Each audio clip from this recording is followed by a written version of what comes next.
السلام عليكم ورحمة الله وبركاته. رجعنا لكم اليوم من فيديو جديد اف سي بيتا 2025. هون الفيديو باش نحكيو على أهم مميزات وفوائد الخمسة. كما تشوفوا طونا الجولات هذوما كازوت تيراب.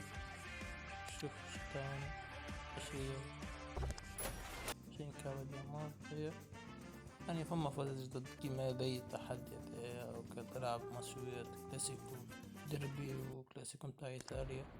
لأنها فوزت تاع اللبس شيء. حتى التيرانات بدلوا فيها لدرجة تحطي بنوانات يعني متاع التيران كيما تشوفوا هكا. تختار يعني كل تيران وكيفاش يعني تحسب ذوقك. وكيما تشوفوا يعني حتى المريول والمريول يعني مزيان يعني فهمتني. سقطة جليبية هي هكا كيما قاعدين نشوفوا. المشكلة مزيد مبغتش فيها لا لغة عربية لا تعليق عربي يعني. طبعا يعني باش نشوفوا واش نلعبوا بارتي. الحاجة اللي باهية مفيهاش خسارة يعني تربح تاخد 4 بوان تتعادل تاخد بوان تخسر تاخد بوان يعني لازم تلم 6 هايكا فهمت 6 بوانات 6 نجوم باش تطلع ديفيزيون من بعد. خليكم على الماتش وباي.